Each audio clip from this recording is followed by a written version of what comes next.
जय श्री कृष्णा, जय श्री राम, जय गौ माता, जय राधे श्याम। बोलो लक्ष्मी नारायण भगवान की जय हो। इस वीडियो में हम चर्चा कर रहे हैं कि घोर गरीबी से मुक्ति कैसे, घोर गरीबी को कैसे खत्म करें। इस वीडियो को पूरा का पूरा सुन लीजिएगा। ये कुछ चीजें हैं जो आपके पास होनी चाहिए भगवत कृपा से। फिर देखिए आपको आपके परिवार में कैसे ग्रोथ बढ़ती है, कैसे अमीरी चल करके आती है, कंगाली कैसे कटती है, दरिद्रता का नाश कैसे होता है। मैं एक प्रमाणिक बात आपसे कर रहा हूँ, आप सुन लीजिए। और यह मैं जो आपको बोल रहा हूँ, यह बात भगवान नारायण ने गरुण देवता को यह बात कही। वो कहते हैं वश्यस्य पुत्रो अर्थकरी च विद्या आरोग्यता सज्जन संगतिश इष्टाच भार्या वसवर्तनी च दुःखस्य मूलो धुरणानि पंचः कुरंग मातंग पतंग भृंगा मीना हता पंच विरेव पंच एक प्रमाथि स कथम न घातो ये सेवते पंच विरेव पंच अधीर कर्कश स्तब्ध कुचेल समायाता पंच विप्राण पूजनते बृहस्पति। आइए अब इसकी बात मैं आपको कर रहा हूँ, वह लीजिएगा। पुत्रों का वश में होना। यदि आपकी संतान आपके कहने में चलती है, आपके वश में है, आपकी तरक्की को इस दुनिया में कोई रोक नहीं सकता, क्योंकि जहाँ सुमति तहाँ संपत्ति। घर में बच्चे आपकी बात मानते हैं और समझते हैं कि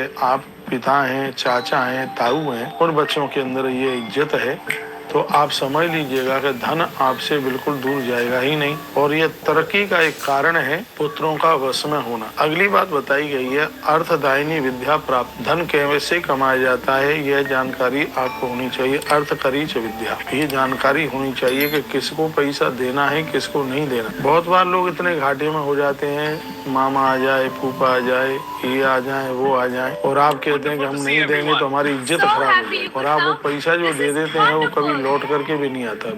कहा गया है कि हम अपनों के काम आए, लेकिन हम अपनों के काम आए तो अपने भी तो हमें समझे कि जिनका पैसा लिया है उनको वापस करना है कि नहीं। बहुत लोगों का देवाल ऐसी में निकल गया है, पैसा देने के बाद में पैसा आया नहीं।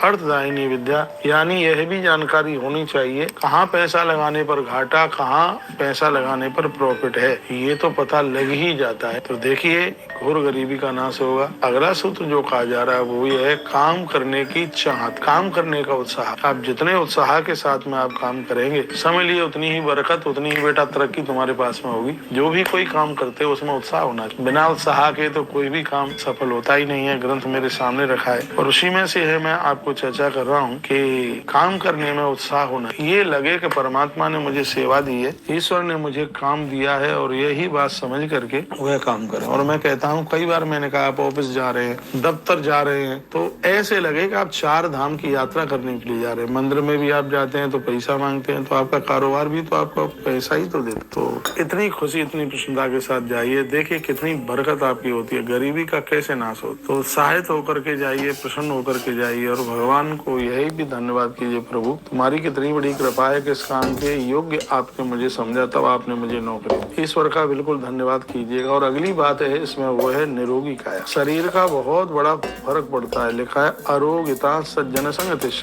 देखिए कितनी बरकत होती है निरोगी काया। ऐसा जीवन जीना कि बीमारियां हमारे शरीर को न लग जाए, इससे घोर कंगाली का नाश होगा। तो ज्यादातर ऐसे आज देश का जो पैसा है वो बीमारियों में खत्म हो रहा है। विशेष रूप से मैं अपनी बहनें माताओं को भी कहूंगा कि पति कमाता है, ससुर कमाता है, भाई कमाता है, पुत्र कमाता है, इतनी बीमारियां पड़ जाती हैं पीछे। इन बीमारियों से जीवन जीना मुश्किल हो जाता है। इसलिए ऐसी जिंदगी जीने की कोशिश करें, अपने शरीर को इस प्रकार से ढालें कि शरीर निरोगी ही रहे, शरीर रोगी होने से बचा रहे। आरोग्यता सज्जन संगतिश।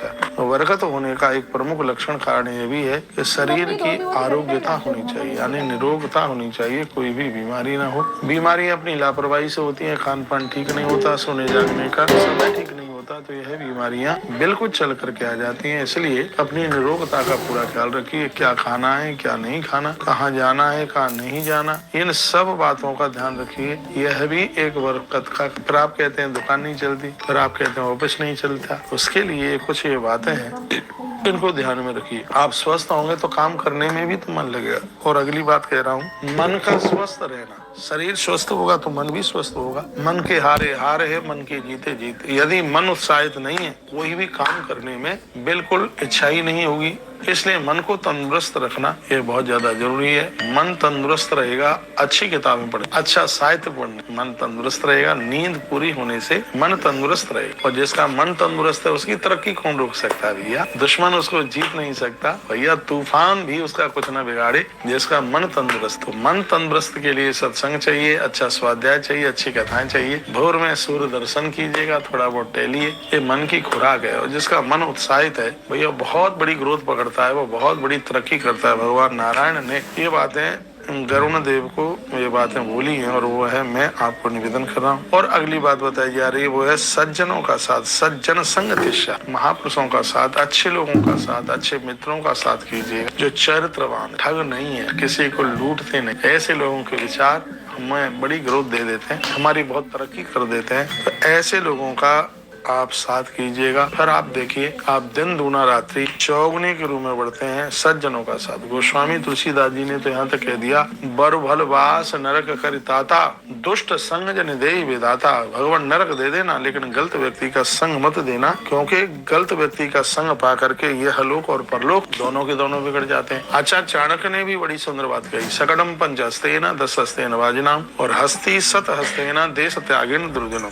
आचार्य चाणक्य कहते हैं कि बैल से 5 हाथ दूर, घोड़े से 10 हाथ दूर रहो, हाथी से 100 हाथ दूर रहो, लेकिन जहाँ दुर्जन लोग रहते हैं वो है स्थान छोड़ करके हम चले जाएं तो ही ज्यादा ठीक। तो ये बात मैंने आपको निवेदित की है, तो जरूर इसके ऊपर ध्यान दीजिएगा। इसमें मेरा कोई स्वार्थ नहीं है बिल्कुल। और तरक्की का और मैं एक और लक्षण बताता हूँ, वह है वशवर्तनी पत्नी। ये 5 सूत्र 6 सूत्र मैंने लगभग 5 से 7 सूत्र आपके बीच में रखे हैं। अगली बात है वशवर्तनी नारी। लिखा है इष्टाच भार्या वशवर्तनी च दुख से मूलो धृणानिपंथ। ये 5 से 7 चीजें आ गई हैं। पत्नी आपकी बात मानती है, आपकी इज्जत करती है, आपके सुख और दुख में सहयोगी बन करके रहती है। आपकी तरक्की को कोई रोक नहीं सकता। हर पुरुष के लिए, हर घर के लिए नारी का बढ़िया होना बहुत ज्यादा जरूरी है। इस देश में मेरी बड़ी अच्छी बहनें हैं, बड़ी अच्छी माता है, जिन्होंने अपने घर को संभाल रखा है। जहाँ पति और पत्नी में दोनों में स्नेह है, दोनों में प्रेम है, उसकी तरक्की को कोई नहीं रोक सकता। मैं बहनों को कहूँगा आप भी अपने पति के उत्थान में अपना पूरा सहयोग दीजिएगा। रोटी तो आप बहुत अच्छी बना ही लेती हैं, दाल फुल्का चावल तो आप बहुत अच्छे बना ही लेते हैं, लेकिन आप अपने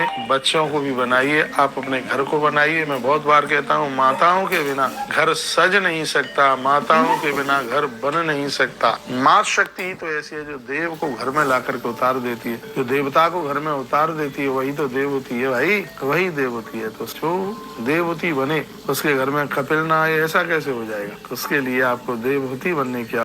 वीडियो अच्छी लगे तो प्लीज़ वीडियो को लाइक करें एंड चैनल को सब्सक्राइब करें, और ऐसी नई अपडेट आप लोगों के लिए लेके आते रहेंगे। हर हर महादेव, घर घर महादेव।